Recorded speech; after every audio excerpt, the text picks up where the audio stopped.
The main reason of the Qur'an and of guidance is to enlighten people, so that they will choose light instead of darkness.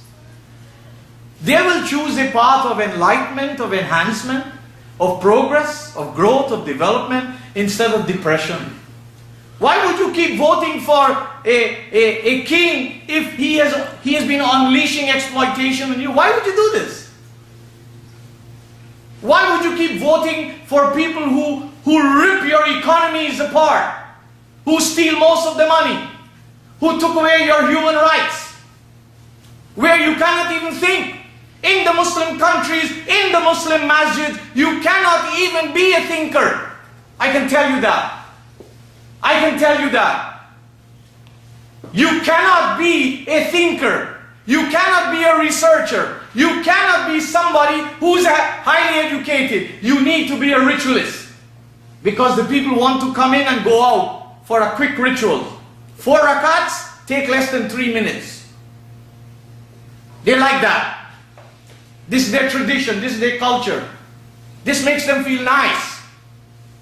52 weeks in a year, they don't remember 52 things in a whole year that they have been to any masjid or any place. And the khutbahs don't shake them to wake up. Otherwise they will change religion to dynamic social order. Maybe one more verse. And this is found in chapter 12, Surah Yusuf. Inna anzalnahu Qur'aanan Arabiyya. Those who don't know Arabic think this word here means Arabic. We have revealed this Qur'an in Arabic.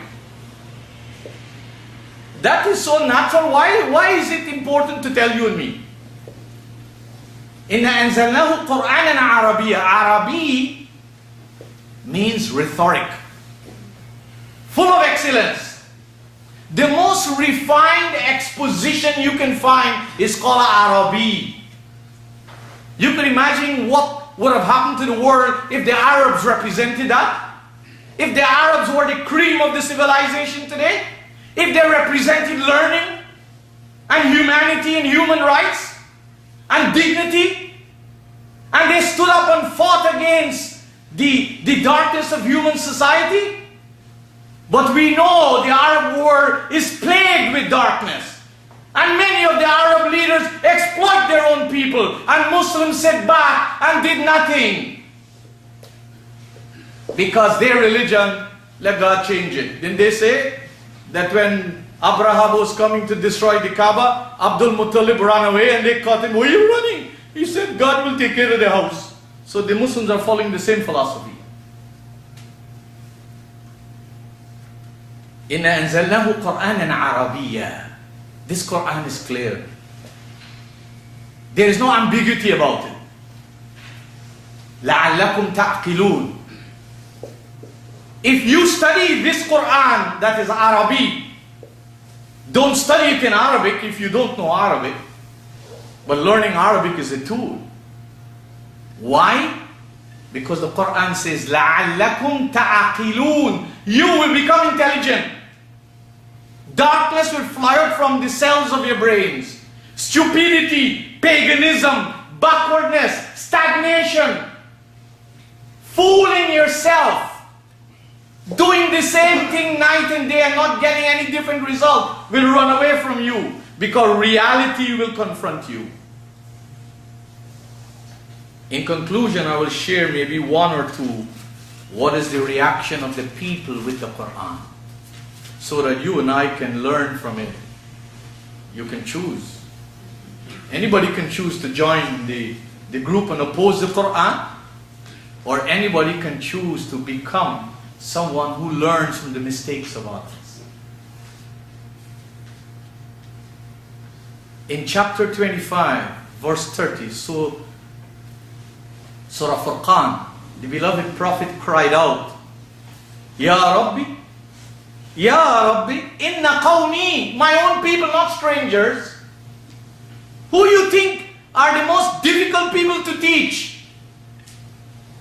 I've been teaching Muslims all over the world. I have taught Arabs at times. I have taught Pakistanis. I have taught Guyanese. I have taught Trinidadians, I have taught Bangladeshis, I have taught Sri Lankans, I have taught people from all over the world. And Muslims are the most disgusting people to teach because their brains are locked. It's not locked for physics and economics and politics and psychology and all the ologies. But their brains are locked for Qur'an and Qur'anic sense. You can dispute me. You can say, no brother, I have 10 Muslims and my God, they have an open mind. They come to the studies with an open mind. So the Prophet cried out, oh my God, my own people have abandoned this Qur'an and they have made it mahjura. They have tied up its ability to be active in the minds of people and in society. And because of time, I'll give you one last one. And this one is found in chapter 84, verse 21. And I will show you how Muslims allow themselves to make religion out of verses of the Qur'an instead of practical dynamic life. If you go to the average madrasa or the average masjid or the average school or typical Muslim university, they will teach you there are certain places when those verses are read, you got to go and make sajda on the ground, right? You don't have to make sajda for the whole Qur'an. But hear what the Qur'an says. The Qur'an says, وَإِذَا قُرِئَ عَلَيْهِمُ الْقُرْآنِ. Whenever this Qur'an is presented to them, لَا يَسْجُدُونَ. I'll tell you, brothers and sisters, to put the forehead on the ground, no doubt is a physical expression of the word sajda. But to give you a little secret, all the great creations of Allah, they don't put their forehead on the ground. They comply with the guidance of Allah. Ask ourselves, if when we are putting the forehead on the ground, we are submitting our opinions, our options, our ideologies, our values, our concepts. Think if we only put our forehead on the ground, but no change is taking place in us, mentally, economically, politically, psychologically, personally and collectively, what a great loss that would be. I leave this with myself and you. I will take a whole year to talk about Ramadan.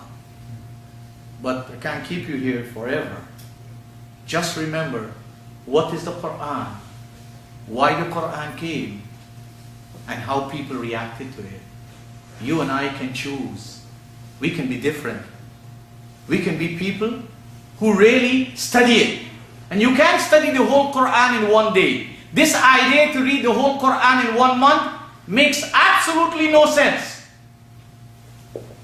Make absolutely no sense. You ask yourself, who submit yourself to those things, what kind of super sense you get to go and do that. In conclusion, in the time of the beloved Prophet, people have pagan ideas as well. And people were competing. They feel that if they read this Qur'an out quickly, they get a lot of good things. And he is reported to have said, and these were Arabs, he said, if you were to read this Qur'an in less than 3 days, you have not understood it. So understanding, not parroting, not listening like a parrot or prattling like a parrot.